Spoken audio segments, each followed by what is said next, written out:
Hello friend, this is Alpana Singh. तो सबसे पहले तो आप सभी लोगों को वेरी गुड इवनिंग फ्रेंड्स। ठीक है, आप सभी लोगों को स्वागत करते हैं हम अपनी क्लास में, यानी कि जो बाल विकास एवं शिक्षा शास्त्र है। ठीक है, इसके जो देखिए 30 क्वेश्चन फ्रेंड्स आते हैं। ठीक है, तो हम लोग डिस्कस करेंगे। और देखिए यहाँ पर मैंने 2023 लिख दिया है, सॉरी फ्रेंड्स, यहाँ पर आपका 2024 रहेगा। ठीक है, 23 नहीं 2024 रहेगा, क्योंकि सी टेट जो जनवरी में आपका एग्जाम होने वाला है वो 2024 में हो रहा है, दिसंबर वाला एग्जाम।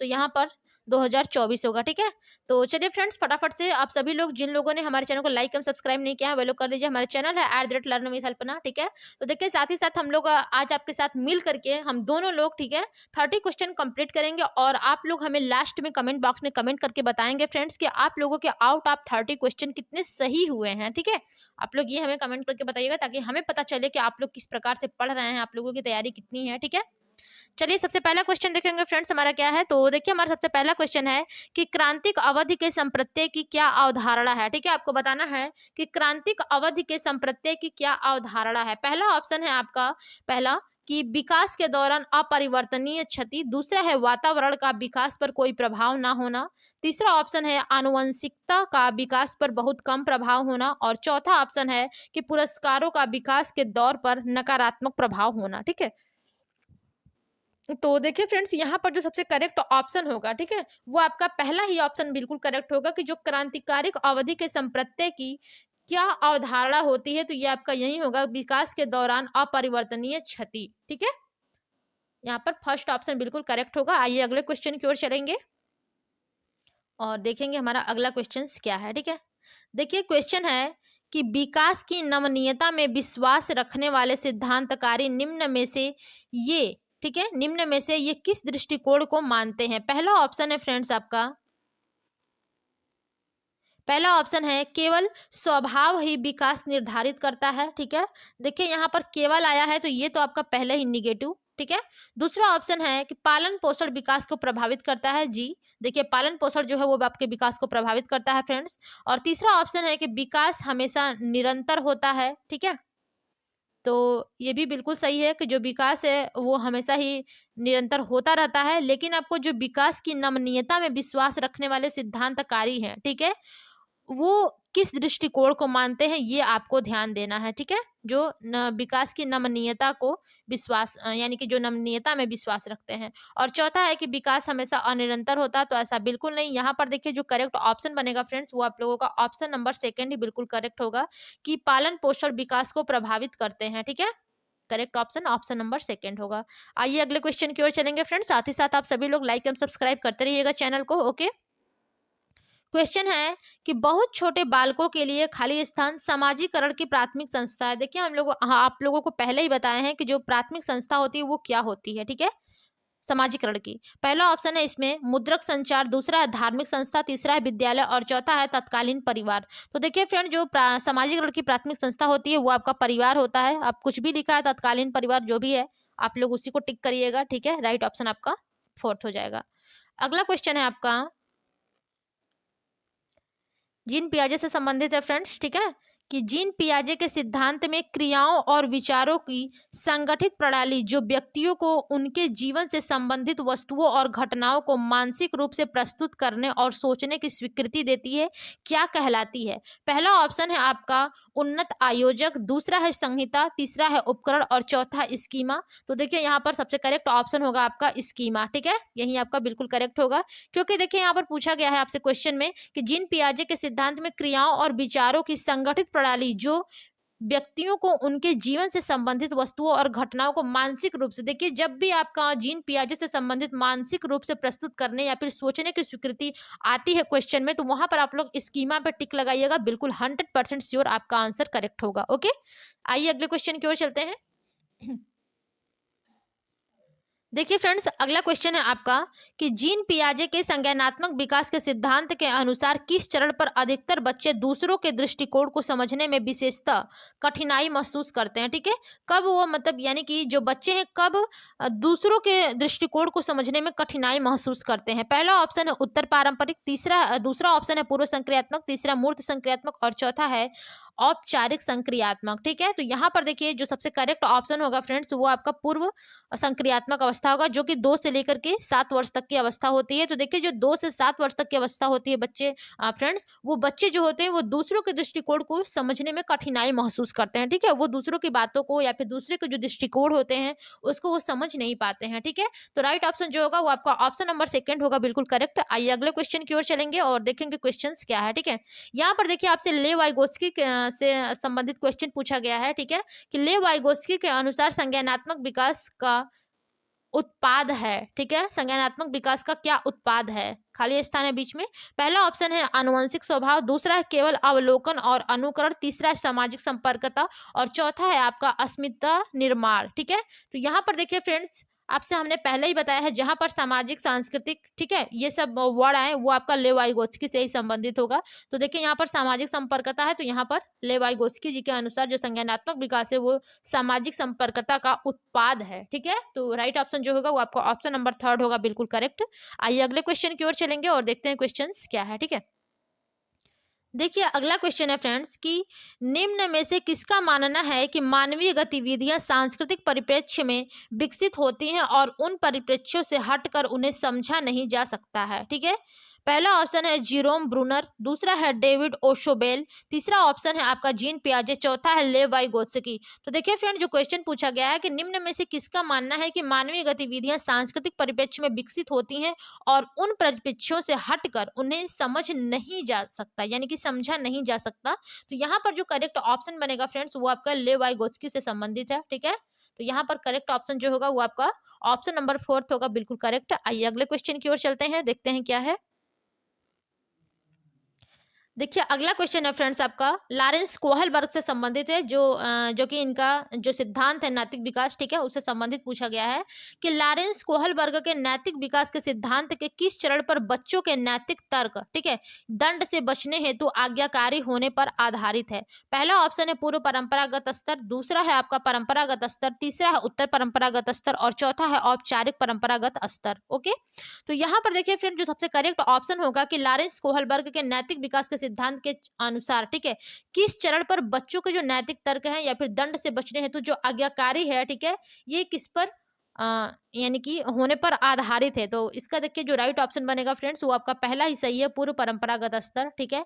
इन्हीं में दंड से बचने हेतु आज्ञाकारी का जो आपका बताया गया है बच्चों के लिए नैतिक तर्कड़ा, ठीक है, दिया गया है, वो आपका पूर्व परंपरागत स्तर में है, ठीक है।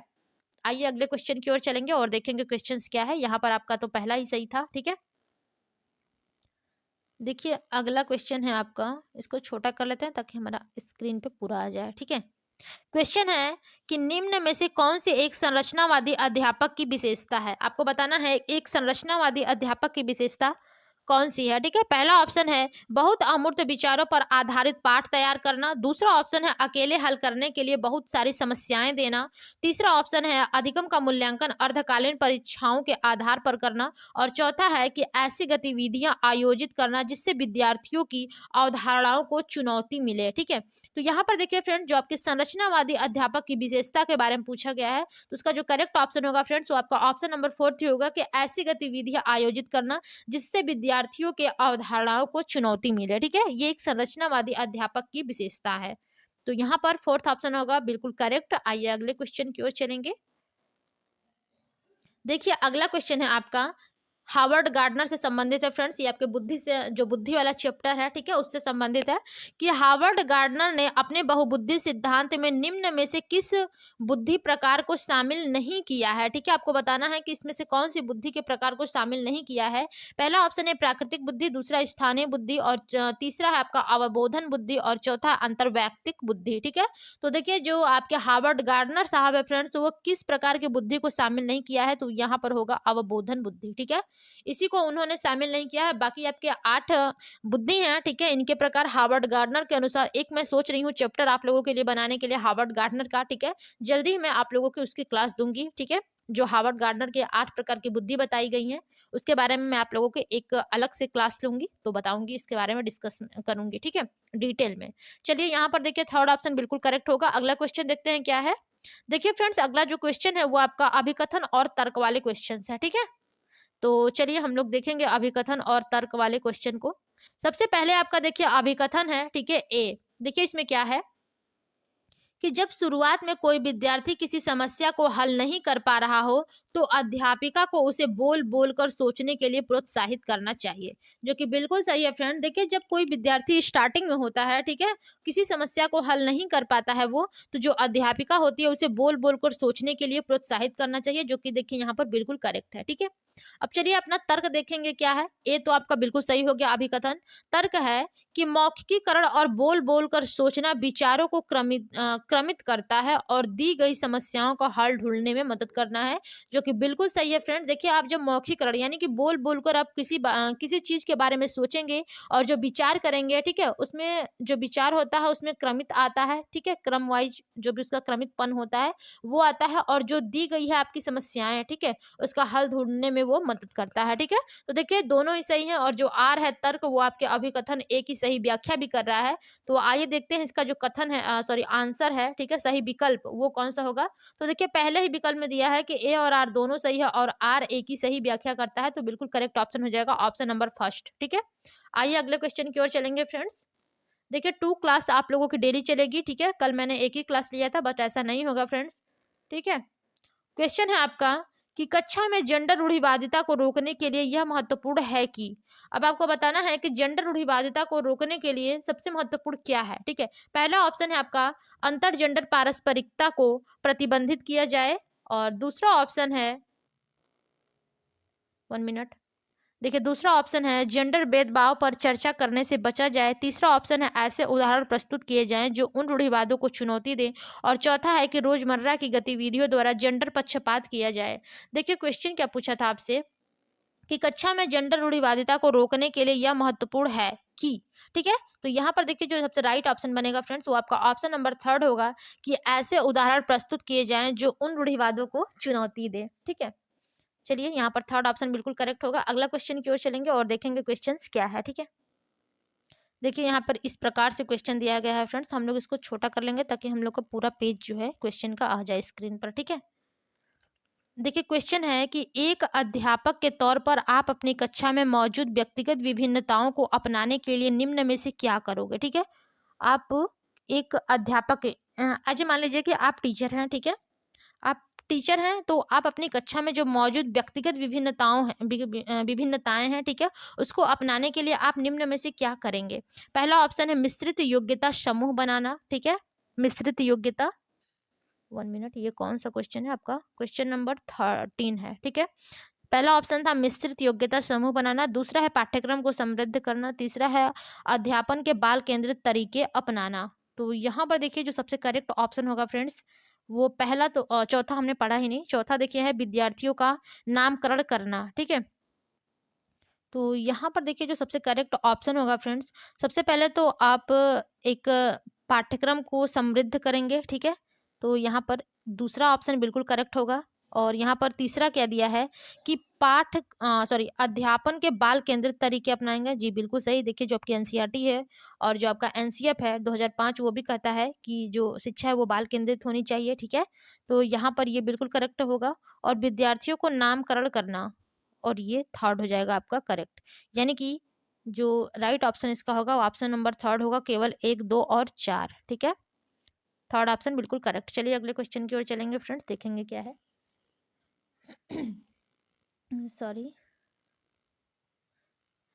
अगला क्वेश्चन है कि विद्यार्थियों में समालोचनात्मक सोच को बढ़ावा देने के लिए जरूरी है कि, यानी कि जो विद्यार्थी हैं उनमें समालोचनात्मक सोच को बढ़ावा देने के लिए क्या जरूरी है। सबसे पहला ऑप्शन है कक्षा में चर्चा और बहस को टाला जाए, दूसरा ऑप्शन है विद्यार्थियों को चिंतन का समय दिया जाए, तीसरा ऑप्शन है रट कर याद, देखिए यहाँ पर जो रट कर रट्टाफिकेशन आता है ये आपका निगेटिव ऑप्शन होता है, चौथा ऑप्शन है कि विद्यार्थियों को सहयोगात्मक कार्य देने से बचा जाए, ऐसा तो बिल्कुल नहीं होना चाहिए। ठीक है, समालोचनात्मक सोच को बढ़ावा देना है, तो यहाँ पर देखिए जो सबसे करेक्ट ऑप्शन होगा वो आपका ऑप्शन नंबर सेकंड होगा कि विद्यार्थियों को चिंतन का समय दिया जाए, यानी कि जो बच्चे खुद से सोचेंगे, ठीक है, तो उसमें समालोचनात्मक सोच जो है उनके थिंकिंग वो उसको बढ़ावा मिलेगा। ठीक है, तो जो राइट ऑप्शन है आपका ऑप्शन नंबर सेकंड होगा, बिल्कुल करेक्ट। चलिए अगले क्वेश्चन की ओर चलेंगे। देखिए अगला क्वेश्चन है आपका कि अधिगम हेतु मूल्यांकन किस प्रकार का होना चाहिए। ठीक है, जो अधिगम हेतु मूल्यांकन है वो किस प्रकार का होना चाहिए। पहला ऑप्शन है परीक्षा केंद्रित, दूसरा है मानदंड संदर्भित, तीसरा रचनात्मक और चौथा है आपका मानकीकृत। तो देखिए फ्रेंड्स, यहाँ पर जो सबसे करेक्ट होगा वो आपका रचनात्मक जो होगा वही आपका बिल्कुल करेक्ट होगा, यानी कि ऑप्शन नंबर थर्ड क्या हो जाएगा, अधिगम हेतु मूल्यांकन। ठीक है, ये रचनात्मकता पर बल देता है। ओके, तो यहाँ पर राइट ऑप्शन जो होगा वो आपका ऑप्शन नंबर थर्ड होगा, बिल्कुल करेक्ट। आइए अगले क्वेश्चन की ओर चलते हैं फ्रेंड्स, और देखेंगे क्वेश्चन क्या। चलिए हम लोग दो ऑप्शन देखेंगे, दो बाद में देखेंगे। ठीक है, क्वेश्चन है कि विभिन्न संजातीय समूहों से संबंधित विद्यार्थियों से युक्त कक्षा में एक अध्यापिका को क्या करना चाहिए।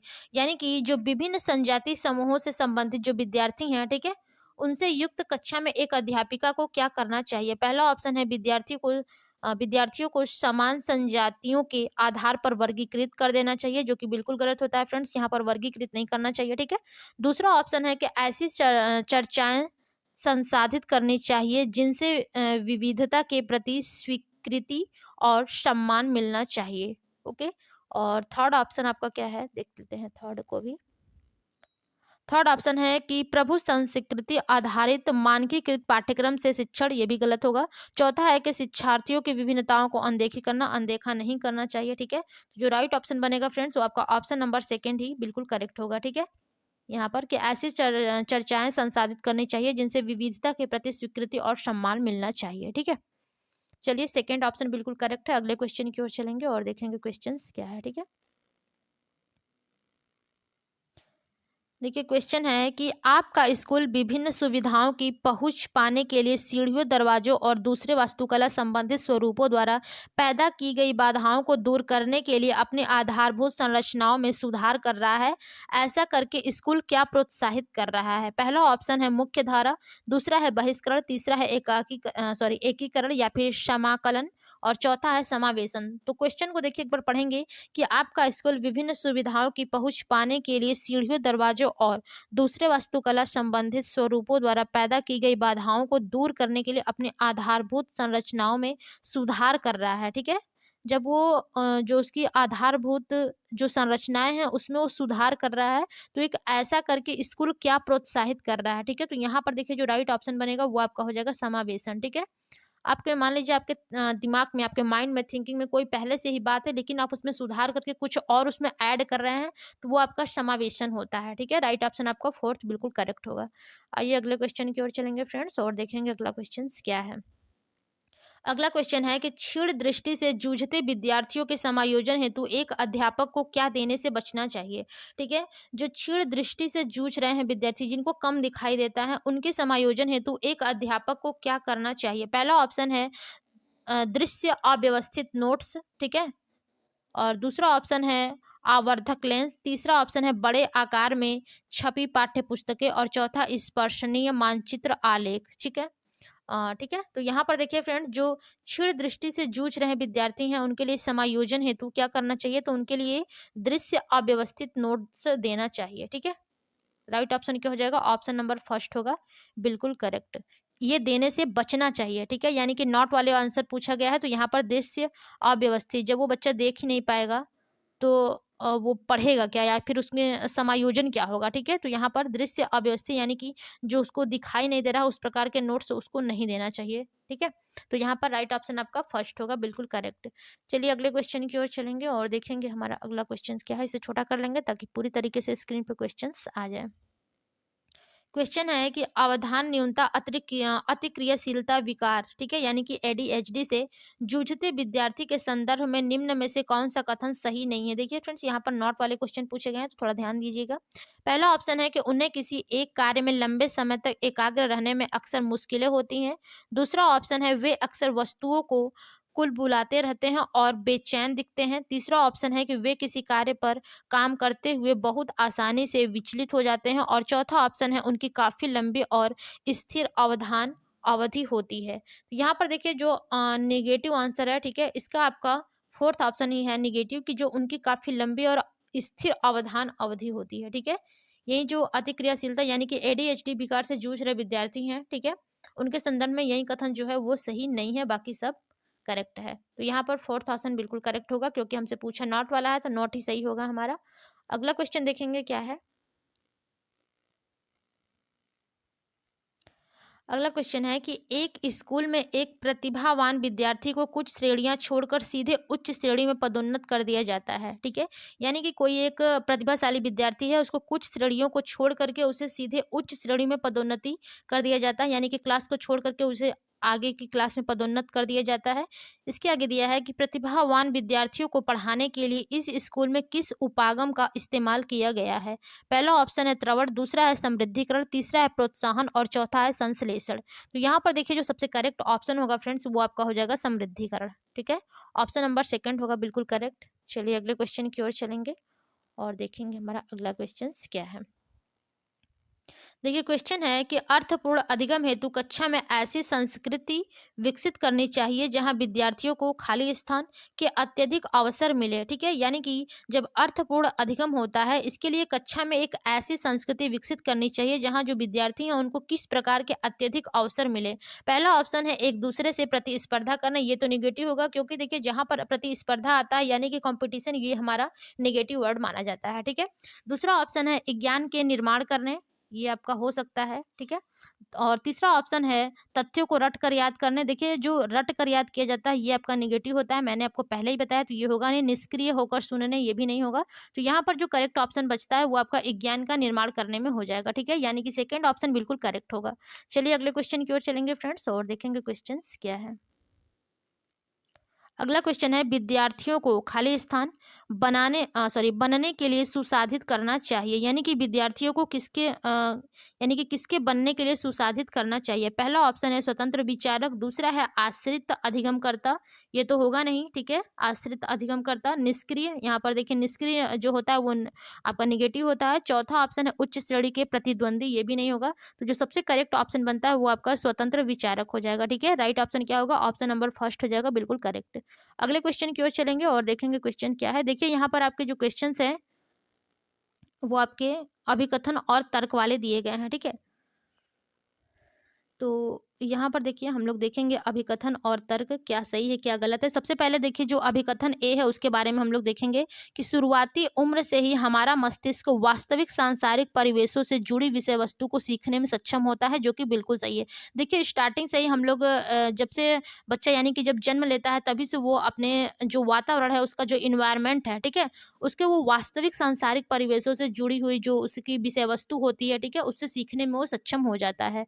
और अगला है आपका तर्क आर कि प्राथमिक स्तर पर विद्यालयों को अमूर्त विषय वस्तु और पुस्तकीय अधिगम पर बल देना चाहिए, जो कि बिल्कुल गलत है कि आप पुस्तकीय अधिगम पर बल देंगे, ठीक है। तो यहाँ पर देखिए जो अभिकथन ए है वो सही है, लेकिन जो आपका तर्क आर है फ्रेंड्स वो गलत है, ठीक है।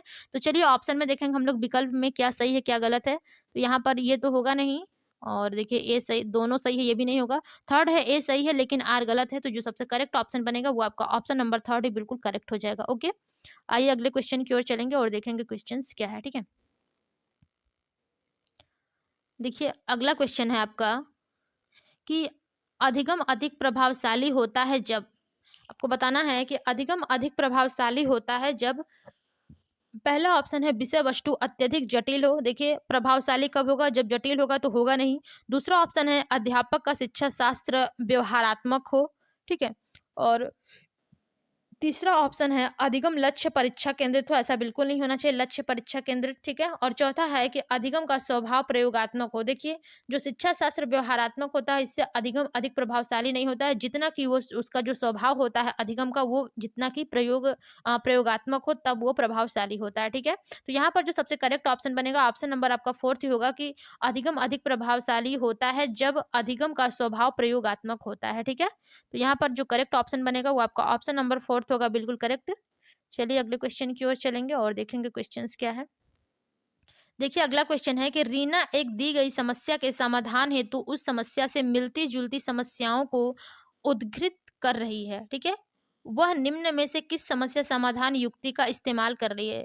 देखिए आपको क्वेश्चन पूछा गया है कि रीना है, ठीक है, जो एक छात्रा है वो किसी समस्या के समाधान हेतु उस समस्या से मिलती जुलती समस्याओं के उद्धृत कर रही है, ठीक है, समस्याओं को उद्धृत कर रही है। वह निम्न में से किस समस्या समाधान युक्ति का इस्तेमाल कर रही है। पहला ऑप्शन है निगमन परीक्षण, दूसरा है अनुरूपक सोच, तीसरा ऑप्शन है प्रकार्यात्मक स्थिरता और चौथा स्मृति सहायक विधियां। तो देखिए यहाँ पर जो सबसे करेक्ट ऑप्शन बनेगा वो आपका हो जाएगा अनुरूपक सोच, यानी कि यानी कि देखिए जो समस्या समाधान के लिए, ठीक है, जो मिलती-जुलती समस्याएँ हैं, ठीक है, उसको वो उद्धृत कर रही है। यानी कि कोई समस्या मान लीजिए आपको दे दिया गया है, उसी से संबंधित आप दूसरी समस्याओं को देख रहे हैं जो पहले से ही उसका समस्या समाधान आप कर चुके हैं, ठीक है?